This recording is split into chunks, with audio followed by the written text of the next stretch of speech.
ka-YouTubers, yan po yung second lock, Pedro Miguel lock.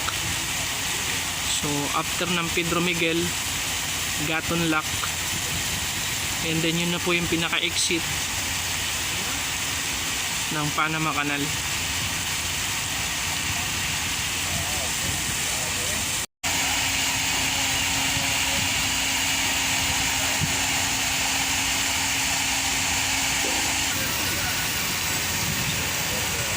So nandito na po kami sa Pedro Miguel lock sa entrance.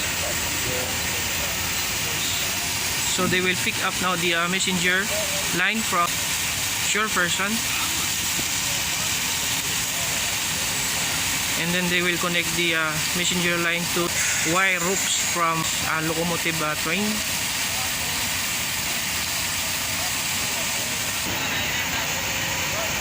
So ayan, nakabit na po yung yung messenger line doon sa locomotive wire.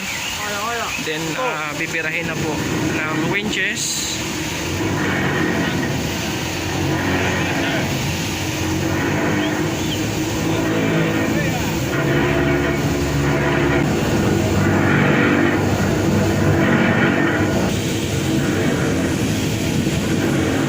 Meron pong freshwater crocodile. Ayan.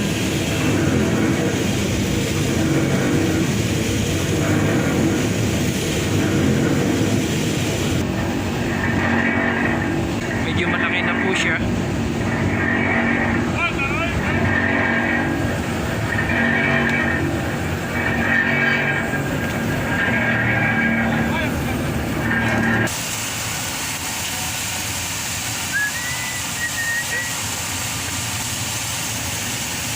Ayan, mga ka-YouTubers, naka-made pass na po yung locomotive train. Nandito na po kami sa entrance ng Pedro Miguel.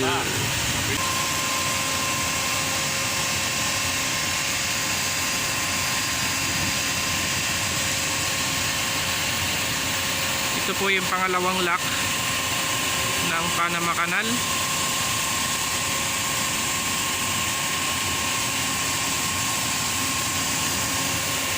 So after po nitong Pedro Miguel lock, the next one is Gatun lock.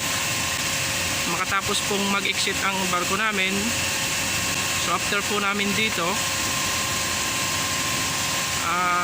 mga 3 hours from here, going to Gatun lock.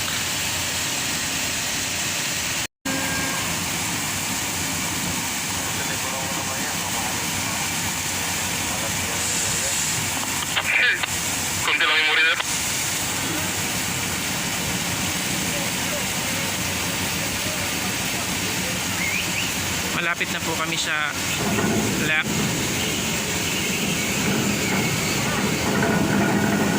ng Pedro Miguel.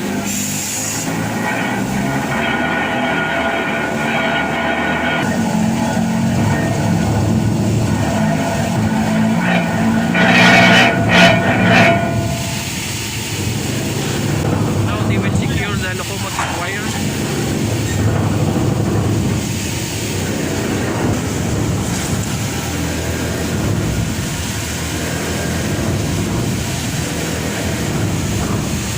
Pedro Miguel lock.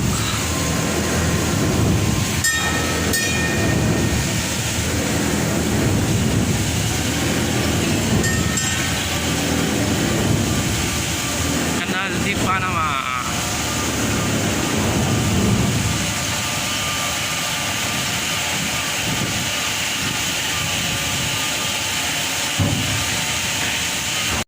Ayan mga ka-YouTubers, papasok na po kami sa Pedro Miguel lock.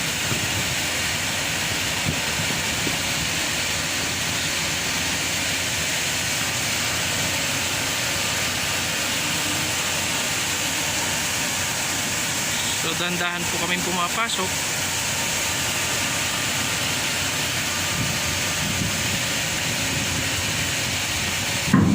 So meron po kaming locomotive train na nag-a-assist sa amin. 4 po dito sa forward at 4 din po sa up part ng barko namin. So ang purpose po niyan, para hindi po sumayad yung gilid ng barko namin sa lock na yan.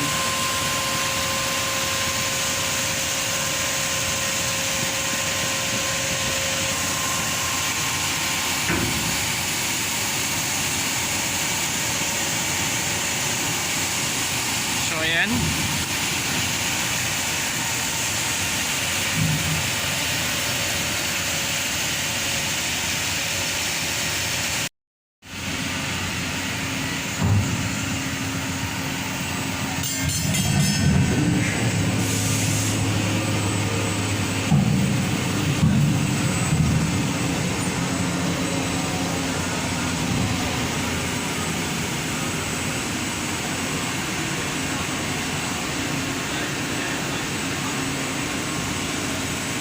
So ayan po, ang laki ng pumping station nila, kaya ang bilis makapag-ipon sila ng tubig, no?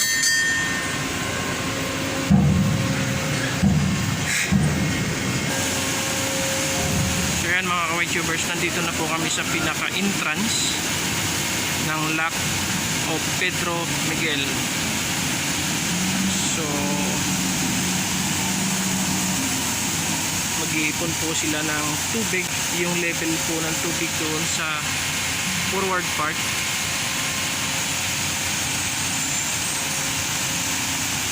ay mag-same level po dyan sa sinasabi ko na yan, nakikita nyo po yan. Yan po yung level ng tubig para makapasok po kami the same level po dun sa pinakaunahan ng lock. So maybe 20 minutes or 10 minutes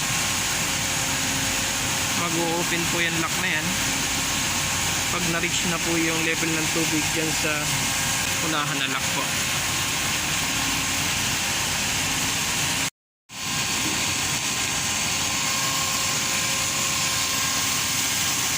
So ayan po, malapit na po siyang mag-level doon sa kabilang lock. So after mag-level po niya ang tubig na yan dito sa location po namin, mag-o-open na po siya and then papasok na po kami.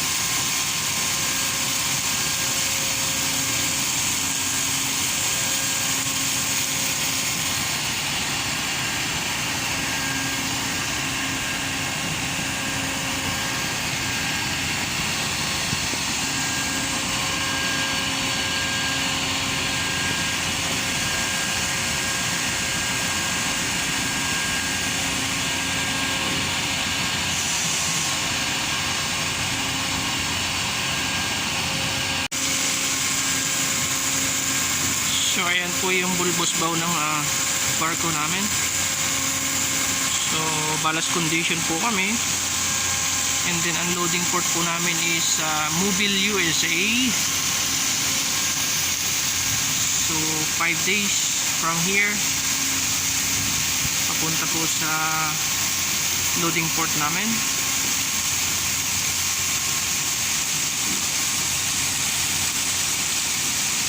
And then ang discharging po namin ay sa Egypt, 16 days or 20 days sailing from USA to Egypt.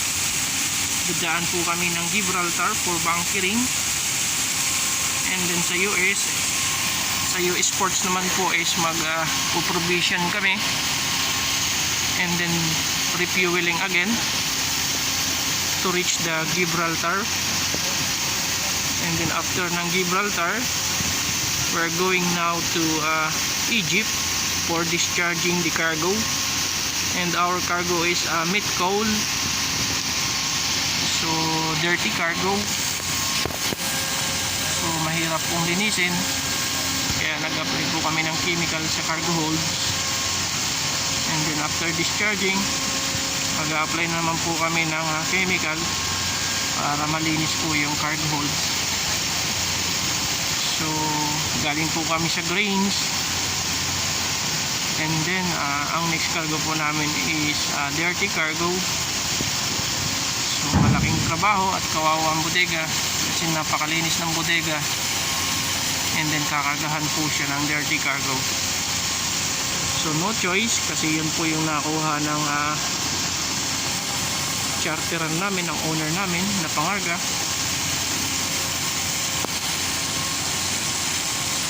So sa ngayon po mahirap po kasing makahanap ng Pangarga, kaya pinagtyagaan na po nila yung whole na Pangarga. So ayan mga ka-YTubers, almost same level na po siya dun sa second lock, sa exit na lock. So in 5 minutes the lock it will be open, and then after fully open papasok na po kami sa lock.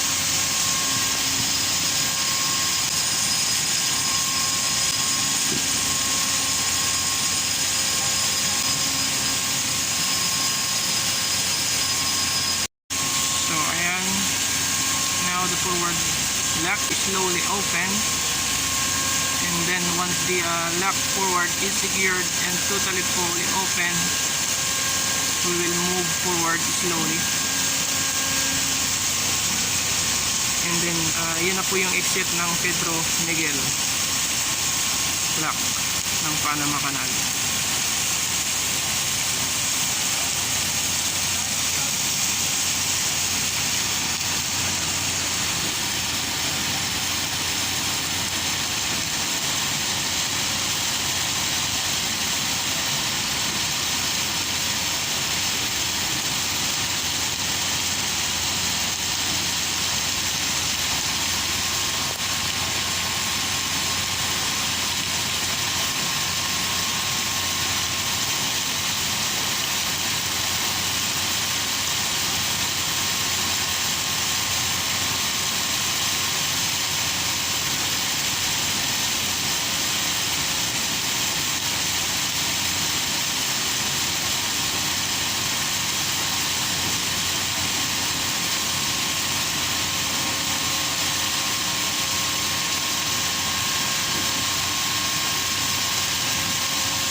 Now mga ka-YTubers, the lock forward is totally open,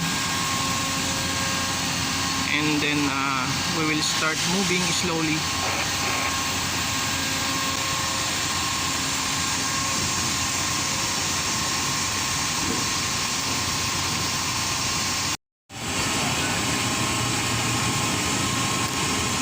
So ayan mga ka-YTubers, we are slowly moving, going inside the lock.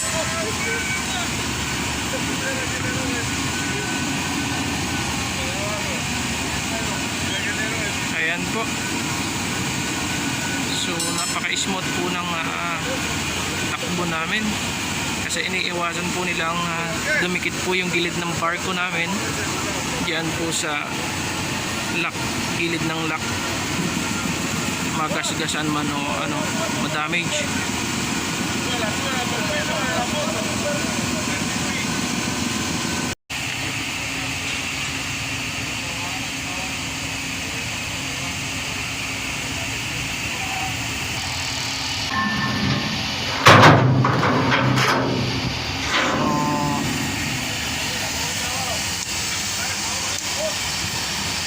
I-exit na po kami sa Pedro Miguel Lock.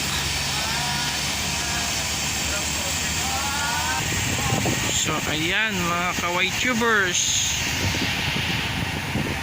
pa-exit na po kami sa Pedro Miguel Lock, and then ang next lock po na susunod is Gatun Lock 3 hours from now.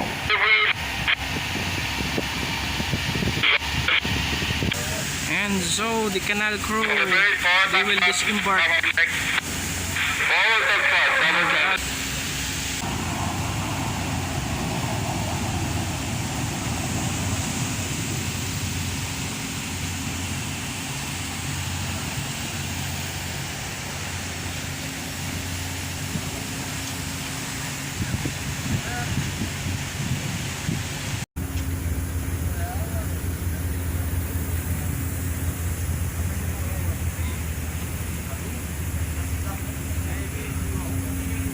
And mga ka-white tubers, now we are passing the bridge.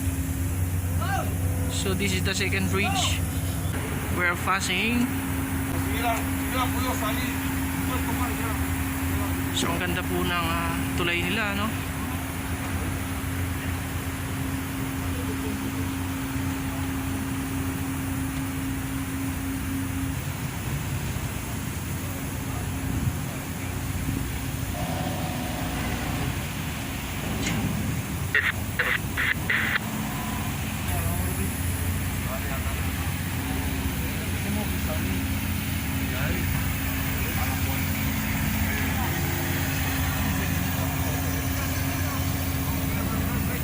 Sumataas naman po yung aircraft namin. Hablen con el bossing. Ayan. Espera que venga Pelé. Nakalagpas na po yung bridge part ng barko namin.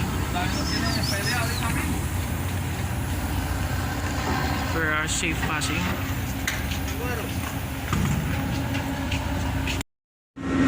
So ayan mga ka-white tubers, nakalabas na po kami sa kanal sa Pedro Miguel Lock. And then 3 hours from now, Gatun Lock naman po. And then still may nag-a-assist po na tugboat sa pupa namin sa up part.